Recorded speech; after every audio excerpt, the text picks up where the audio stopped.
I have to be honest with you. When I first saw the topic for today's deep dive, I was ready to gloss over it. Chuckles lightly, I can imagine. I saw the word wealth and just assumed, okay, we're doing another breakdown of interest rates, maybe comparing index funds and real estate, Yeah.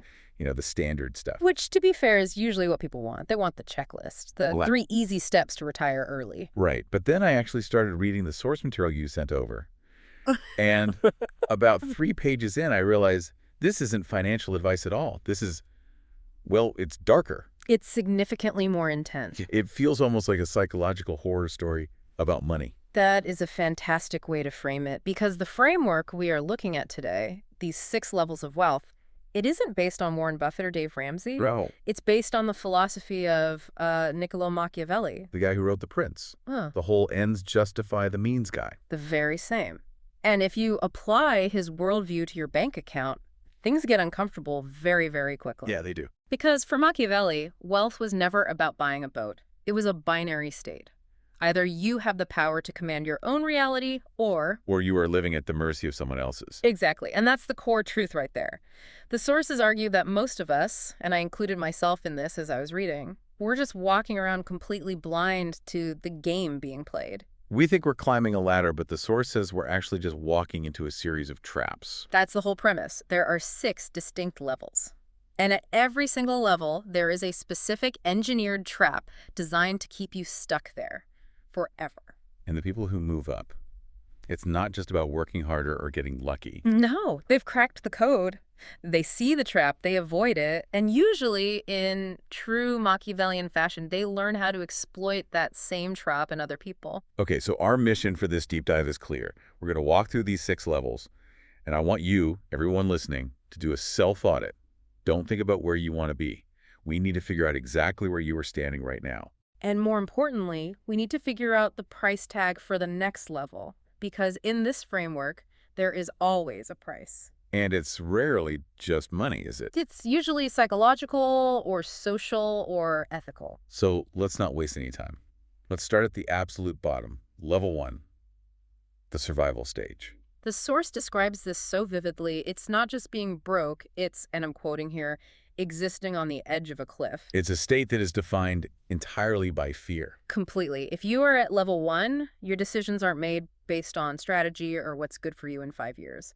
They are dictated by the terror of the immediate. The fear of eviction, the fear of that collection call. Or the fear that one unexpected expense, a flat tire, a medical bill, will just destroy everything. It reminds me of that feeling when you're swimming and you get a cramp. You can't think about technique. You're just thrashing to keep your head above water. That's it. And the source mentions that Machiavelli absolutely despised this state. He hated relying on fortune's fickle favor. He hated being at the mercy of others. Which is the definition of level 1. Yeah. You have 0 buffer, no defenses. The brutal reality here is just vulnerability. Your boss owns you, your landlord owns you, the credit card company owns you. Living at the pleasure of others. That's a heavy phrase.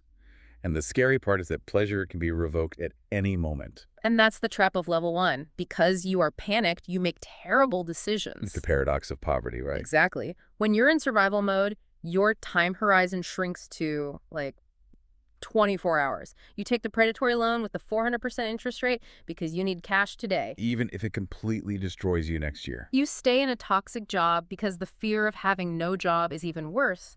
You accept conditions that are slowly killing you because the alternative feels immediate and catastrophic. So you're just stuck on a hamster wheel of panic. But, and this surprised me, the source material points out there's a hidden opportunity in level 1. Yeah, it's almost hard to see when you're in it. So what is the upside of being on the edge of that cliff? The upside is clarity. Pain is an incredible teacher.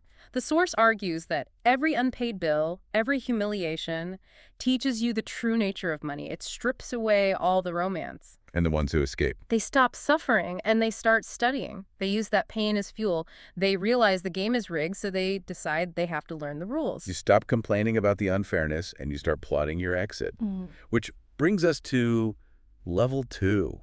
And honestly, This one scares me more than level 1. Oh, without question. This is the most crowded level. This is the illusion stage. And it is the most dangerous trap because it is so deceptive. The source calls it treading water in the middle of the ocean. So you're not drowning anymore. You're not crashing on the rocks like in level 1. But there is no land in sight. You're just drifting. But here's the trick, and this is why it's the illusion.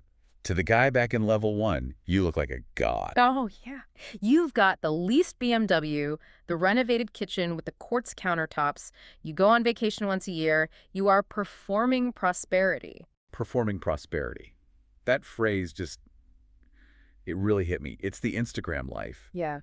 You look rich, but if you actually look at the mechanics of it, If you look at the balance sheet, it's a disaster. The source is ruthless on this. It says, at level 2, you have simply traded one form of slavery for a slightly more comfortable gold-plated one. you're still totally at the mercy of your employer.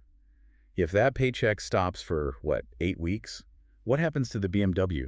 The house? It all goes away. You fall right back to level 1. You are renting your lifestyle. But the trap here is psychological.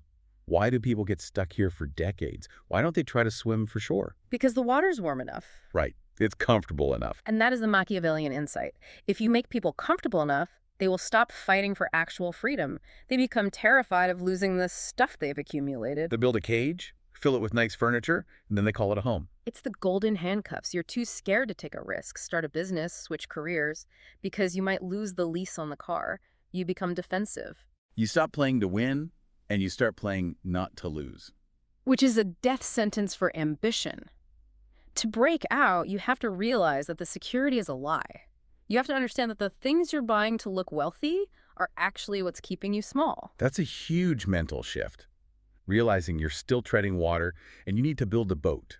And that's what leads us to level 3, the awakening stage.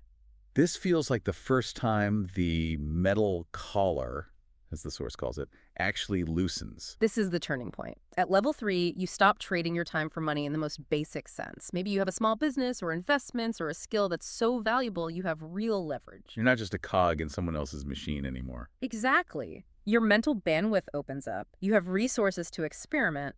But the biggest shift is the ability to say no. That's a massive power. To turn down an opportunity that doesn't actually serve you. You aren't desperate.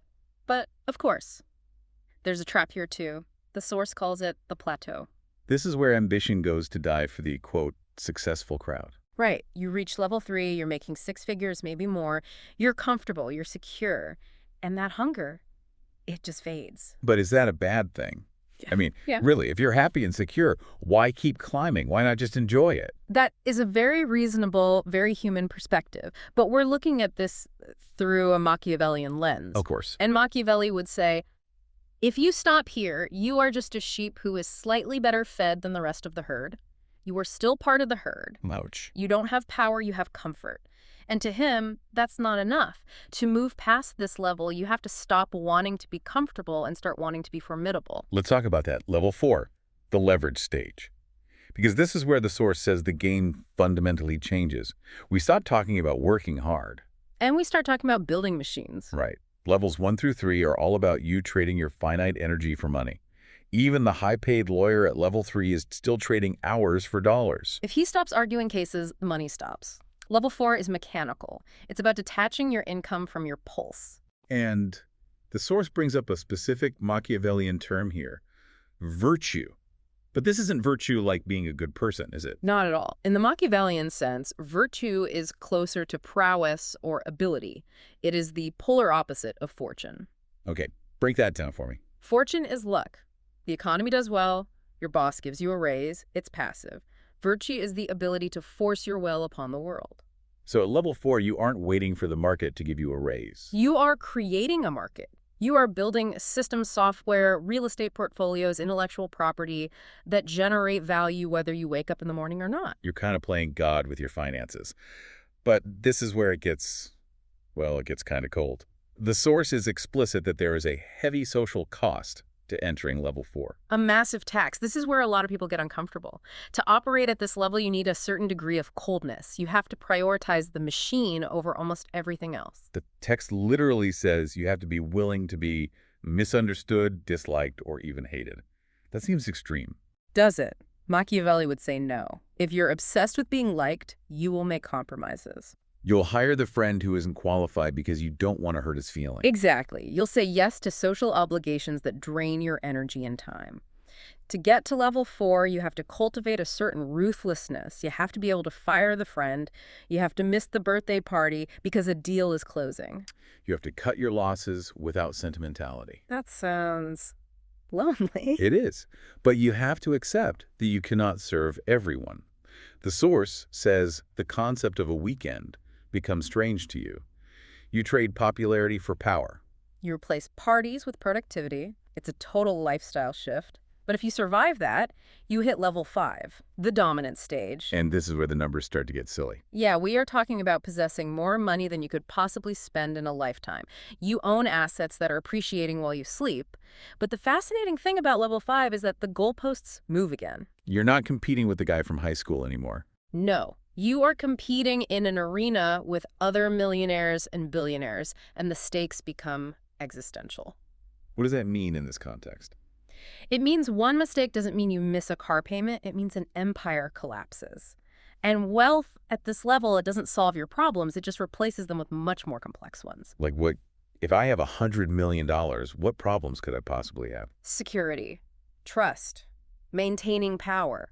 Paradoxically, as you gain financial freedom, you lose personal freedom. You lose your privacy, your anonymity. You can't trust people's motives. Never. Everyone who approaches you wants something. Friendships become incredibly complicated by these power dynamics. You have to build walls, literally and metaphorically. There's also a darker note in the source material about level 5. It suggests most people who reach this level, they have some skeletons in the closet. That is a very Machiavellian observation. The source asserts that to ascend to this level of dominance, people often make deals they don't want to talk about publicly. They might have compromised their principles, crushed a competitor, or prioritize their own ascent over their most important relationships. The price of dominance is what you become in the process. That's a haunting line. And you have to be constantly vigilant, right? Because everyone wants what you have. Power requires constant maintenance. Threats from below, threats from the side. You can never fully relax. It's a golden cage, but it is still a cage. And yet, there is one more level. We have to talk about the final boss, level 6. The untouchable stage. This one almost sounds like fiction. It's the rarest air on Earth. We're talking about a handful of people in the world. And the source makes a key distinction here. We usually think the richest people are the ones we see on TV, the Musks, the Bezoses, the celebrities. But the source says, no, those guys are just level 5. That's the key. Level 5 is dominant, but they are visible. If you're visible, you can be attacked. You can be sued, canceled, regulated. Level 6 is about invisibility. Invisibility. This is the peak of Machiavellian thought. It is. The true masters of the game don't want 50 million Instagram followers. They want to be a ghost. They don't own the assets directly. They control the foundations that own the holding companies that own the assets. Exactly. They don't just play the game. They write the rules that the level 5 guys have to play by. They control the institutions, the systems that distribute resources. But they work through proxies, through intermediaries. Right. If you know their name, they have probably failed at being level 6. So the goal isn't accumulation anymore, it's impact. It's about shaping history. It requires a vision that extends centuries beyond your own lifetime. And the source makes a great point. Almost no one reaches this because it requires you to subordinate your ego. You have to care more about the outcome than the credit. And most people, even the ultra-wealthy, can't let go of the ego. They need the applause. Level 6 requires silence. Wow. So we've gone from the panic of the cliff edge at level 1 all the way to the invisible puppet masters at level 6. It's quite a journey. It is. And I think the natural question for everyone listening is, okay, what now? That is the question. The source challenges you to be brutally honest, not where do you feel like you belong, but where are you actually standing? If you stopped working today, would you crash? You're level 1 or 2. If you have a business, but you've gotten bored and comfortable, you're stuck at level 3. And the catalyst to move up. The source keeps coming back to this one word, hunger. It's the only real differentiator. It's not your IQ. It's not luck. It's a desperate hunger to become more, combined with a calculated willingness to do what other people just won't do. Machiavelli didn't promise fairness, did he? Never. He didn't promise fairness, and he certainly didn't promise happiness. Yeah. He only showed how the game works. The reality is, The map has been laid out. We've just walked through it. The next level is always available to you. But the final question remains. Do you actually have the stomach to pay the price required to climb it? That's something you'll have to answer for yourself. Indeed. That's it for this deep dive. We'll see you on the next one.